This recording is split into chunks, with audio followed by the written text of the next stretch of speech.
2 நாளா வீட்டை விட்டு நீ வெளியும் போல ஒன்றும் இல்லை, வீட்டுக்குள்ளேயே குட்டி போட்ட பூனை கணக்காக கிடக்குறியே. என்னடா ஆச்சு? எதுவும் பிரச்சனையா? சொல்லியா? உனக்கு ஏதாவது பிரச்சனைன்னு வையே, அம்மா கிட்ட சொல்லு, நான் பார்த்துக்கிறேன்.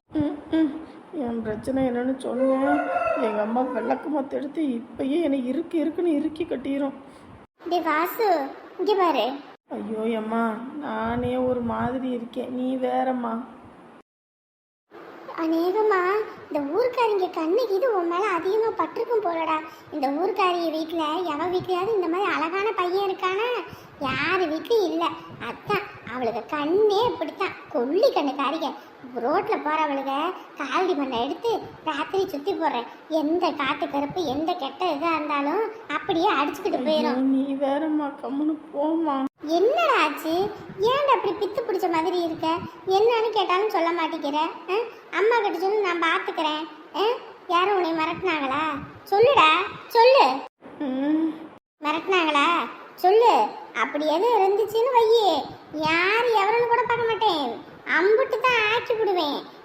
நீ யாரோட பிள்ளை? இந்த சரோசாவோட பிள்ளடா, சரோசாவோட பிள்ளை. எதுக்கும் பயப்படக்கூடாது, துணிஞ்சு நிக்கணும். எவனாவது அடிச்சா நமக்கு ஒரு கண்ணு போனா அவனுக்கு 2 கண்ணு போகணும்னு நினைக்கணும்டா. அந்த மாதிரி வீரமா இருக்கணும். நீ என்ன இப்படி சோப்பலாங்கி மாதிரி இருந்துகிட்டு இருக்க? ஐயோ, இந்த அம்மா வேற நேரங்கட்ட நேரத்தில் நான் மட்டும் ஒரு கண்ணை அவன் அடிக்கும்போது நான் 2 கண்ணும் அடிக்க கையை ஓங்கினேன். என் கையை அப்படியே முறிச்சு அடுப்பில் சொருவிடுவான். ஐயோ டே, எதுனாலும் அம்மா கிட்ட சொல்லுடா. ஏம்மா, நான் அப்புறம் சொல்கிறேம்மா, தயவு செஞ்சு இதை கொஞ்சம் ஃப்ரீயாக விடுமா. அப்படியாயா? சரிப்பா, சரி இரு. என்ன என் பையன் எப்பயும் இப்படி இருக்க மாட்டானே, பேரஞ்ச மாதிரியே இருக்கானே, என்னவா இருக்கும்? கடவுளுக்கு தான் வெளிச்சம். அண்ணே, நல்லா வல்லு வதக்குன்னு அள்ளி சாப்பிடு. உடம்ப பாரு எப்படி இருக்குன்னு. தலை மட்டும்தான் பெருசா இருக்கு, உடம்புல ஒன்றும் இல்லை. ஒழுங்கா சாப்பிட்றியா இல்லையா? அதெல்லாம் சாப்பிட்டுக்கிட்டு தாமா இருக்கேன். அப்புறம் ஏன் உடம்பெல்லாம் லொடக்குன்னு இருக்குது? எங்க எங்களுக்கு உன் கவலையே பெருங்கவலையா இருக்குது. ஏன் கவலையா? நான் என்ன பண்ணேன்? பின்ன என்ன, உன்னைய நினைச்சேதான் எங்களுக்கு கவலையே. என்ன பண்றியோ ஏது பண்றியோன்னு. பாத்தியாம்மா, நான் இங்கே நல்லா தானே இருக்கேன். அப்படி இருக்கும்போது இந்த அண்ணனுக்கு என்னதான் பிரச்சனைன்னு தெரியல. ஏனே, நீ சாப்பிட்டு வச்சு இல்லாமல் இருக்கிறதுக்கு நான் என்ன பண்ணேன்? ஆமா ஆமா, எப்ப பார்த்தாலும் உன்னை நினைச்சுதான் கவலை. நானும் நீயும் முன்னேறி வருவீங்க அப்படின்னு பார்த்தா ஒன்னும் நடக்கிற மாதிரியே தெரியல. போங்க. இப்போ யாரு என்ன பிரச்சனை உனக்கு? பின்ன என்ன, நகையெல்லாம் வித்துட்டியாம்ல? சொல்லிருச்சா? இந்த அம்மா கிட்ட மட்டும் ஒரு விஷயம் சொன்னோம்னா, யார்ட்டையும் சொல்லாதன்னு சொன்னோம்னா மொத்த பெத்துட்டையும் சொல்லிடும். வாயை வச்சுட்டு கம்முன்னு இருக்க மாட்டேல்லம்மா. ஒரு விஷயம்னு சொன்னா போதும், ஊதி ஊதி பெருசாக்கி எல்லாத்துட்டையும் சொல்லிடுவ. நீ எதுக்கு இப்ப அம்மாவை திட்டுற? ஒரு கஷ்டம்னா உடனே அதை வித்துருவியா? தங்க விற்கிற விலைக்கு வாங்க முடியுமா? பொம்பளை பிள்ளை வச்சிருக்க தானே நீயே. அவன் என்னண்ணே இப்பயே வா கட்டி கொடுக்க போறான்? இன்னும் காலம் எங்கிட்டு கிடக்குது, பார்த்துப்போம். பார்த்துப்போன்னு இன்னும் நீ சின்ன பிள்ளை கணக்காவே இரு. சும்மா நாத்தனாருங்களுக்கு எல்லாம் கொடுத்து அழிச்சுக்கிட்டு இருக்கியே. நாளை பின்ன அவங்கள நல்ல நிலைமைக்கு வந்துட்டாங்கன்னா நாளைக்கு உன்னை யாராவது பார்ப்பாங்களா? இல்லை மாப்பிள்ளைய பார்ப்பாங்களா? இல்லை ஒரு பொம்பளை பிள்ளைய வச்சிருக்கியா, அவங்கள பார்ப்பாங்களா? இங்கே பாருண்ணே, எனக்கு யாரும் எதுவும் பண்ணணும் வைக்கணும்லாம் நான் இதெல்லாம் செய்யலை, சரியா? ஏன் குடும்பம்ண்ணே, ஏன் குடும்பம். என் குடும்பத்துக்கு ஒன்றுனா நான் தானே செய்யணும், வேற யார் செய்வா? நீ இப்படி நினைக்கிற. ஊர் உலகத்தில் எல்லா நாத்தனாரும் அப்படியே நினச்சிக்கிட்டு இருக்காங்க. தான் வயிறு நிறைஞ்சா போதுன்னு தான் நினைக்கிறாங்க. என்னை இப்படி தூரம் சொல்கிறியே, ஏன் என் அண்ணி எனக்கு செய்யலையா? எல்லாமே செய்ய தானே செய்கிறாங்க. அண்ணி இன்னத்துக்கும் அண்ணி சரின்னு சொல்கிறதுனால தான் நீ துணிஞ்சு செய்கிற. இதுவே அண்ணி செய்யக்கூடாதுன்னு சொன்னால் நீ செய்வியா? எல்லா வீட்லேயும் மருமகளுங்க அந்த குடும்பத்துக்கு போயிட்டாங்கன்னா அந்த குடும்பம் தான் முக்கியம்னு அவங்களுக்காகவே தான் வாழ்கிறோம். நம்மள நல்லா பார்த்துக்கிட்டாங்கன்னா இன்னும் அவங்களுக்காக இன்னும் பொறுப்போடு இருப்போம். இவங்க அன்னிக்காரியே இவத்தான் மெச்சுக்கணும். காலையில் 50,000 பணம் வாங்கிட்டு வந்ததுக்கு கூட வட்டி கட்டணும்னு சொல்லிட்டு கையெழுத்து வாங்கி வச்சிருக்கா பத்திரத்தில். அதெல்லாம் சொன்னால் வெளியே வெக்க கேடு. இன்னும் என் தங்கச்சி மாதிரி நகையெல்லாம் கொடுத்து வாழ வைக்கணும் நாத்தனாருங்களை நினச்சா அம்பிட்டு தான் இந்த ஊரே இருக்காது, அழிச்சு விடுவா. ஏனே நீயே சொல்லு, அண்ணி சொல்லவும் தானே நீ செய்யற. அண்ணி செய்யக்கூடாதுன்னு சொன்னா நீ என்ன செய்வியா? சொல்லு பாப்போம். என்னதான் இருந்தாலும் கூட பிறந்த பிறப்புன்னு நான் செய்வேன். உங்க அண்ணி சொன்னா என்ன, சொல்லாட்டி என்ன? அண்ணே நீ படிச்சிருக்கண்ணே, கை நிறைய சம்பாதிக்கிற, உனக்குன்னு எல்லாம் இருக்குது. இவர் படிக்கவும் இல்லை. அந்த காலத்துலேருந்து இந்த காலம் வரைக்கும் குடும்பம் குடும்பம்னு குடும்பத்துக்காகவே ஓடிப்புட்டு அப்படியே வாழ்க்கையை ஓட்டிட்டாரு. இப்போ ஓடின காலம் முடிஞ்சு ஓய்வு எடுக்கிற மாதிரி இப்போ வேலை இல்லாமல் போச்சு. அப்புறம் வேலை வெட்டிக்கு போனால் அப்புறம் என்ன சம்பாரிச்சிக்க வேண்டியது என்ன? இந்த பிள்ளைங்களை கரை சேர்க்கணுன்றதான் எங்களுக்கு பெரிய கவலையே. சேர்த்தாச்சுன்னா அப்புறம் என்ன, நகை நட்டை வாங்கி நான் சேர்த்துக்க போகிறேன். இதெல்லாம் இப்போ பெரிய விஷயம்னு பேசாதானே. இப்போல்லாம் என்ன செத்தா என்ன, நான் சாகும்போது என்ன குழியில் தோண்டி வைக்க போகிறாங்க இவங்க போட்ட நகைன்னு எல்லாத்தையும் உருவி விட்டு இடுப்பில் இருக்க அருணாகரை கூட அறுத்து விட்டு தானே உள்ளே வைக்கிறாங்க. நல்ல நாள் பெரிய நாள் என்ன பேசிக்கிட்டு இருக்க? இந்த மாதிரி வார்த்தையெல்லாம் முதல்ல உன் வாயிலே வரக்கூடாது சொல்லிட்டேன். ஐயோ அண்ணே, நெருப்புன்னு சொன்னா என்ன நாக்கு சுடவா செய்ய போது? இருந்தாலும் இந்த சாவு ஈவன்லாம் மறுபடியும் நீ பேசாத. நீ நல்லா இருக்கணும், அதுக்காக தான் நாங்க பாடுபட்டுக்கிட்டு இருக்கோம். சரிண்ணே சரிண்ணே, நீ முதல்ல சாப்பிடு. மாப்பிள்ளை வீட்டிலேருந்து எல்லாம் வந்துட்டாங்கன்னா அப்புறம் அவங்கள பரிசம் போட்டு அங்கே அனுப்பி வைக்கிறதுனால அங்கிட்டு ஓடிடுவோம். இங்கிட்டு சாப்பிட்றது கூட நேரம் இருக்காது. நேற்று நீ அங்கே சாப்பிட்டதா இருக்கும். நல்லா சாப்பிடு. நீங்களா சாப்பிட்டீங்களா? அப்பா சாப்பிட்டாரா? நாங்கள்லாம் சாப்பிட்டோனே. அப்பாவும் சாப்பிட்டு இவரோட தான் அங்கே போயிருக்காரு வண்டி பார்க்கறதுக்கு. சரிம்மா சரிம்மா, காசு எதுவும் தேவைன்னா கேளுங்க, என்னன்னு பார்த்துக்கலாம். அப்புறம் பண்டம் பாத்திரம் எதுவும் அந்த பொண்ணுக்கு வாங்கணும்னா சொல்லுங்க, அங்கேயே வாங்கிட்டு எல்லாம் பண்ணிடலாம். சரிண்ணே. ஏய் என்னடி நீ பாட்டுக்கு கோவிலுக்கு கூட்டிட்டு போறேன்னு சொல்லிட்டு எங்கடி கூட்டிட்டு வந்திருக்க? இது கோவிலா உனக்கு? இது ஒன்றும் கோவில் இல்லை, ஆனா சாமியை பார்க்கத்தான் கூட்டிட்டு வந்திருக்கேன். ஐயோ ராமா, பைத்தியக்காரி அடி நீ. கோவிலே இல்லை, கோவில் இல்லாத இடத்துல சாமி எப்படி இருக்கும்? சாமி இருக்கும், தூணுலையும் இருக்கும் துரும்புலையும் இருக்குன்னு சொல்லுவாங்கல்ல, அந்த மாதிரி இருக்கும்.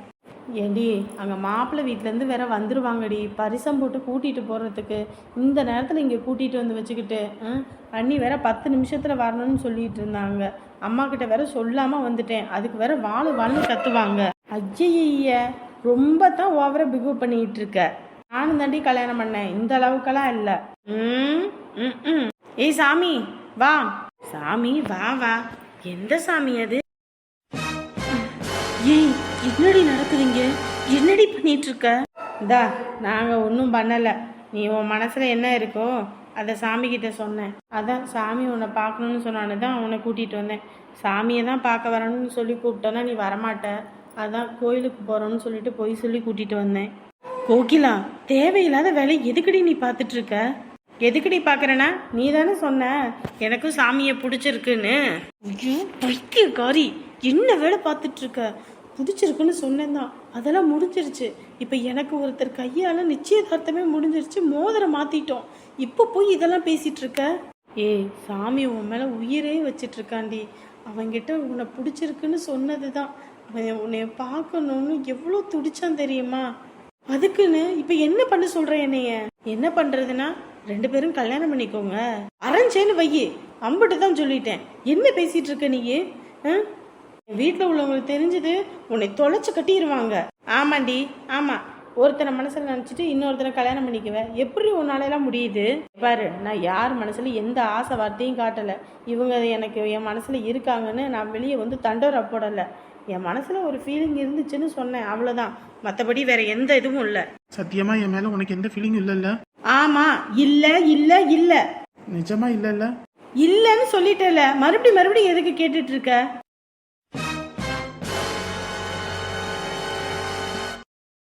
சாமி என்னடா பண்ணிட்ட? அப்படி என்னடா பண்ண? ஷாக் ஆகுற அளவுக்கு? ஏய் அடே அடே, என்னடா பண்ணி வச்சுட்ட? ஐயோ கையை எடுத்துக்கிட்டியடா. விடு கோகிலா விடு, எனக்கு வலிக்கல. வலிக்கலையா? பைத்தியக்காரனே, இந்த வேலை பார்த்து விட்டியடா. இது உன் வீட்டுக்கு தெரிஞ்சது அவ்வளவுதான், எனக்கு கொண்டே போடுவாங்க.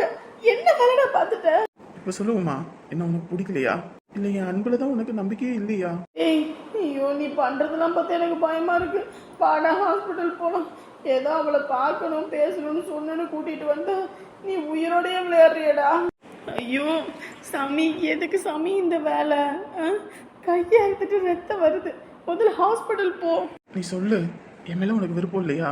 ஐயோ ராமா, என் நிலைமையும் உனக்கு புரியுதா புரியலையா? என் வீட்டுக்கு தெரிஞ்ச என்னை கொண்டே போடுவாங்க. அதெல்லாம் நீ சொல்லாத. உனக்கு என் மேல விருப்பம் இருக்கா இல்லையா? ஐயோ டேய், எனக்கு இதை பார்க்க பயமா இருக்கு. தலையெல்லாம் சுத்துற மாதிரி இருக்கு. கோகிலா, தயவு செஞ்சு அவனை கூட்டிட்டு போடி. இதுமா மட்டும் பையில இதை தான் நீ பண்றேன்னு சொல்லியிருந்தா நான் இவளை கூட்டிகிட்டே வந்திருக்க மாட்டேனே. வில்லங்கத்தை விலை கொடுத்து வாங்க வச்சுட்டியடா நீயே. உங்க அம்மாவுக்கு மட்டும் தெரிஞ்சது என்ன அருமாவணையில் வச்சு ஆஞ்சு போடுவான். உமா சொல்லு உமா, என்ன பிடிச்சிருக்கா இல்லையா? ஐயோ டே, உன்னை எனக்கு பிடிச்சிருக்குடா, அதுக்குன்னு எப்படி? இந்த வார்த்தைக்காக நான் இவ்வளோ கஷ்டப்படணும்ல? ஐயோ ராமா, உன்னை எனக்கு பிடிக்கும்டா, அதுக்குன்னு உன்னை இப்படி ஒரு நிலைமையில பார்க்கறதுக்கு என்னால் முடியாதுடா. ஐயோ வாங்கம்மா, வாங்க வாங்க. நீ மட்டும் தான் வந்தீங்களா? சம்மந்தியெல்லாம் வரலீங்களா? உங்களுக்கே தெரியும், அவங்க வீட்டில் சொந்த பந்தன்னு பெருசாக யாரும் இல்லை. அவரே தான் எல்லாமே இழுத்து போட்டு வேலையெல்லாம் பார்க்கணும். அதனால அண்ணனும் அப்பாவும் அவங்க இருந்து அந்த கல்யாண வேலையெல்லாம் பார்த்துக்கிட்டு இருக்காங்க. என் வீட்டுக்காரரும் அங்கேயே தான் எல்லா வேலையும் பார்க்குறாங்க. பொண்ணுக்கு பரிசம் போட்டு கூட்டிகிட்டு வரதுக்கு கூட பிறந்தவங்க இருந்தால் போதும்னாங்க. நான் கூட பிறக்கலினாலும் தங்கச்சி மாதிரி தான், அதான் நானே பரிசம் போட்டு கூட்டிகிட்டு வரேனே அப்படின்னு சொல்லி வந்துட்டேன். சரிம்மா சரிம்மா, வாங்கம்மா உள்ள வாங்க. அப்பா எடுத்துக்காதீங்க, என்ன அனுப்பிவிட்டு யாரும் வரலன்னு. உங்களுக்கே தெரியும், வீட்டில் சொந்த பந்தம்னு பெருசா இல்லை. இதில் என்னமா இருக்கு? அதான் நம்ம வீட்டில் இவ்வளோ சொந்த பந்தம் இருக்குல்ல, அவங்க எல்லாம் இருக்காங்க. அப்புறம் என்ன கவலை? வாங்க, நீங்கள் உள்ள வாங்க. எம்மாடி மருமவளே, மருமவளே ஜூஸ் எடுத்துட்டு வாமா, மாப்பிள்ளை வீட்டுல இருந்து வந்துட்டாங்க. உட்காருங்கம்மா உட்காருங்க. என்ன எல்லாம் எடுத்து வச்சிட்டீங்களா? ஆமாம்மா, நீங்க எல்லாம் பக்கத்துல வந்துட்டீங்களா? என்ன ஏதுன்னு வேற தெரியல. இவங்கெல்லாம் அங்க எங்கன்னு வண்டிக்கு வேலைன்னு அங்க எங்கன்னு அலைஞ்சிக்கிட்டு இருக்காங்களா. நம்ம தேவையானதெல்லாம் ரெடி பண்ணி வச்சுட்டோம்னா அப்புறம் வந்தோடனே அனுப்பி வைக்கிறதுக்கு சரியா இருக்கும்னு தான். சரிங்கம்மா சரிங்கம்மா, நானும் இந்த தாம்பளத்தட்டு எல்லாமே வண்டியில இருக்கு, நானும் இதை எடுத்துட்டு வந்துடுறேன். ஆனா பரிசம் போட்டு கூட்டிட்டு போகும்போது எடுத்துக்கலாம், ஒன்றும் பிரச்சனை இல்லை, இருக்கட்டும். வாங்க வாங்க, நல்லா இருக்கீங்களா? நல்லா இருக்குங்கக்கா, நீங்க எப்படி இருக்கீங்க? நல்லா இருக்கீங்களா? நல்லா இருக்கீங்க. என்ன மற்றவங்களாம் வரலையா? எங்க அண்ணன் பொண்டாட்டியை கூட்டிட்டு போறதுக்கு நான் ஒரு ஆள் போதாத, எங்க அண்ணன் பொண்டாட்டியை கூப்பிடுறதுக்கு ஊரே வரணுமா? சரிங்க சரிங்க. அம்மாடி, உமா எங்கம்மா? அமுதா, உமா எங்க? உமாவா? இங்கதான் நீ இருப்பா? இங்கதான் இருப்பாளா? எங்க அவ? இருங்கம்மா, நான் வந்துடுறேன். ஐயோ, எனக்கு கையும் ஓடல காலும் ஓட மாட்டேங்குதுமா. பொறுமை பொறுமை, என்ன அவசரம்? ஒன்றும் இல்லை, இன்னும் நேரம் கிடக்குது. நம்ம முன்னாடியே வந்துட்டோம்னா பரிசம் போட்டு பொண்ணை கூட்டிட்டு போகணுன்றதுக்கு கொஞ்சம் லேட் ஆகும். அதுவும் இல்லாமல் பொண்ணை சொந்த பந்தம் பார்க்கணும், வைக்கணும், அழுவாங்க, வைப்பாங்க, அதெல்லாம் இருக்குல்ல. அதனால ஒன்றும் அவசரம் இல்லை, பொறுமையாகவே எல்லாம் பண்ணுங்க. நான் தான் பரிசம் போடணும், முன்ன பின்ன ஆயிடக்கூடாது. அதுவும் வண்டியில் போகிறது பஞ்சர் கிஞ்சர் ஆயிடுச்சுன்னா அப்புறம் அது வேற பிரச்சனை, ரொம்ப நேரம் ஆகி போயிடும். அதான் நம்ம எந்த இதுவும் இல்லாமல் முன்னாடி வந்து உட்காந்துட்டோம்னா எந்த தரங்களும் இல்லாமல் நம்ம பிள்ளைய கூட்டிகிட்டு போயிடலான்ட்டு தான் வந்துட்டேன். அண்ணி, கோயிலாவோட அவ வெளியே போனால, இன்னும் வரல போல, வீட்டில் ஆள் இல்லையே. என்னது, கோயிலோட வெளியே போனாளா? ஆமாம்மா. ஏண்டி, எந்த நேரத்துல என்ன வேலை பார்க்கணுன்றதே உங்களுக்கு தெரியாதா? மாப்பிள்ளை வீட்டுல இருந்து வந்திருக்க நேரத்துல அவ பாட்டுக்கு அங்க போயிருக்கா, யாரை கேட்டு போனா அவ? ஐயோ அத்தை, நீங்க நினைக்கிற மாதிரி தான் ஒன்றும் இல்லை, கோயிலுக்கு தான் போயிட்டு வரேன். நாங்கள் இந்த இப்போ வந்துருவாங்க, 10 நிமிஷத்துல வரணும்னு சொன்னேன். வெளியில அனுப்புறதுக்கு முன்னாடி என்கிட்ட சொல்லணுமா இல்லையா? யாரை கேட்டு அனுப்புனீங்க? ஐயோ அத்தை, நீங்க நினைக்கிற மாதிரிலாம் ஒன்றும் இல்லை, இந்த போயிட்டு உடனே வரேன்னுச்சுங்க. இந்த இப்போ வந்துருவாங்க அத்தை. நீங்கள் உள்ள வேலையாக இருந்தீங்க, எல்லாம் எடுத்து வச்சுட்டு, அதான் சொல்லலை. உனக்கே தெரியும், அந்த கோயில சரியான ஊர் சுற்றி பண்ணாமலாம். அது எப்போ பார்த்தாலும் ஊரை பொறுக்கிட்டே திரிவா. இவ கல்யாண பொண்ணு இப்படி ஊரை சுற்றிக்கிட்டு இருந்தா 4 பேர் என்ன சொல்லுவாங்க? ஏம்மா இந்த வேலை பார்க்குறீங்க? நல்ல நாள் தெரியனாலும் என்னை எதுக்கு கத்த வைக்கிறீங்கன்னு தெரியல. ஏங்க ஏன் கோவப்படுறீங்க? கல்யாண பொண்ணு கோயிலுக்கு போயிருக்காங்க, அதுவும் இல்லாமல் சொந்த ஊரை விட்டு இனி வேற ஊர் போகணும், அந்த ஊருக்கு ஏத்தாப்புல வாழணும். அதுக்கு முன்னாடி கொஞ்சம் ஊரை சுற்றி பார்க்கணும்னு அவங்களுக்கு ஆசை இருக்குல்ல. இருங்க, வந்துருவாங்க, ஏன் இப்படி வருத்தம்? ஐயோ, என்ன பண்றதுனே தெரியல. இந்த பிள்ளைங்க பண்றதெல்லாம் ஒரு வார்த்தை என்கிட்ட சொல்றதே இல்லை, உங்க இஷ்டத்துக்கு முடிவெடுப்பீங்க. அம்மா ஒன்றும் இல்லைம்மா, பக்கத்தில் கோயிலுக்கு தான் போயிருப்பா, நான் போய் கூட்டிகிட்டு வரேன். முதல்ல போய் அதை பண்ணு. மாப்பிள்ளை வீடு வந்திருக்க நேரத்தில் வாயதான் கிண்டிக்கிட்டு இருக்கீங்க எல்லாரும். அத்தை எதுக்கு இப்போ கோவப்பட்டுட்டு இருக்கீங்க? நான் தான் அனுப்புனேன், நானே போய் கூட்டிகிட்டு வரேன். ஆமா, உன் நாத்த நேரம் ஒன்றும் சொல்லிடக்கூடாது. அத்தை, அவள் சும்மா தான் அத்தை உட்காந்துருந்தா, நான் தான் அவளை அனுப்பி வச்சேன். இருங்க, நான் போய் கூட்டிகிட்டு வந்துடுறேன். போங்க, எங்க போயிருக்கான்னு தெரியல. முதல்ல அவன் வரட்டும், இன்னைக்கு வரட்டும். அவளை பிடிச்ச 4 பேர் போட்டதான் சரிப்பட்டு வரும் போல இருக்குது. நானும் போனா போதுன்ட்டு விட்டுக்கிட்டு இருந்தா ரொம்ப தான் ஏத்தம் அவளுக்கு. இந்த மாதிரி அறிவு வேண்டாம். இவளை கல்யாணம் பண்ணி எப்படித்தான் போய் ஒரு புள்ள பெற்று இன்னொரு குடும்பத்துல வாழ்ந்தான்னு தெரியல. கல்யாணம் பண்ண எப்படி நேரத்துல கூட்டிக்கிட்டு போறதெல்லாம் நல்லாவா இருக்குது? என்ன லட்சணமா புள்ள வளர்த்து வச்சிருக்காள் அந்த மொட்டைக்காரி. முதல்ல அவளை பிடிச்சி 4 போடணும், என்ன புள்ள வளர்த்து வச்சிருக்கேன்னு. சரிங்க அத்தை, வந்திருக்கவங்க எதுவும் நினச்சிக்குவாங்க. நீங்கள் அப்படி கோவப்பட்டீங்கன்னா பொறுமையாக இருங்க. எங்க என்ன பொறுமையா இருக்க விடுறீங்க? எங்க இருக்க விடுறீங்க? சரி சரி, கோவப்படாதீங்க. இந்த வாரேன். எந்த கோயிலில் இருக்கான்னு தெரியலையே. நம்ம ஊர்ல ஒரு புள்ள இருக்காமா கோயிலான்னு, அவ தொல்லை தாங்க முடியல. நம்ம புள்ள கம்முனு தான் செவனேன்னு வீட்டோட இருப்பா. அவ தான் வந்து இவளுக்கு எடுத்து கூட்டிட்டு போறதே, வாடி அங்க போயிட்டு வருவோம், வாடி இங்க போயிட்டு வருவோன்னு. சரி சரி சரி. ஆனா அண்ணன் இப்படியெல்லாம் எங்கேயும் போக மாட்டாரு. வேலை விட்டா வீடு, வீடு விட்டா வேலை, அந்த மாதிரி தான். சரிங்கம்மா, நீங்கள் எதுவும் தப்பாக எடுத்துக்காதீங்க. வந்திருக்க நேரத்தில் பொண்ணை வீட்டில் இல்லையேன்னு. அதுவும் இல்லாமல் மாப்பிள்ளை வீட்டில் எதுவும் சொல்லாதீங்க, எதுவும் தப்பாக எடுத்துக்க போகிறாங்க. என்ன அப்படி பேசுறீங்க? நாங்களும் இந்த வயசெல்லாம் கடந்து தானே வந்திருக்கோம். வரட்டும் வரட்டும், என்ன அப்போ பிரச்சனை? கோயிலுக்கு தானே போயிருக்காங்க, போயிட்டு வருவாங்க. நீ ஏன் நின்றுக்கிட்டே இருக்க? போய் கிளம்பு போ. எல்லாத்துக்கும் நான் தனியாக வெத்தலை பார்க்க வச்சு சொல்லணும். இந்த கிளம்புறம்மா. இந்த ஜூஸை குடிங்கம்மா. சாப்பாடுலாம் ஆயிடுச்சு, சாப்பாடு எடுத்து வைக்கிறேன், சாப்பிடுவீங்க? இருக்கட்டும்மா இருக்கட்டும்மா, பரிசம் போட்டுட்டு அதுக்கப்புறம் ஒன்றா சாப்பிட்டுக்கிறோம். சரிங்கம்மா. இதுபட்ட சிறுக்கி எங்கே கூட்டிகிட்டு போயிருக்கான்னு தெரியல, வரட்டும். நானும் அப்பயும் சொல்லிக்கிட்டே இருக்கேன், இங்கே ஒரு வெங்காயம் தக்காளி கூட வெட்ட வைக்காமல் காயம் பற்றக்கூடாது, கல்யாண பிள்ளை அப்படி இப்படின்னு சொல்லிக்கிட்டு இருக்கேன். நம்ம இங்கே ஒவ்வொன்றையும் பார்த்து பார்த்து பண்ணிக்கிட்டு இருக்கோம். இவளுக்கு நமக்கு தெரியாமல் டிமிக்கி கொடுத்துட்டு ஊரை சுற்றுற ஆளுங்க. எந்த நேரத்தில் சுற்றணுன்ற ஒரு விவசாய வேணாம்.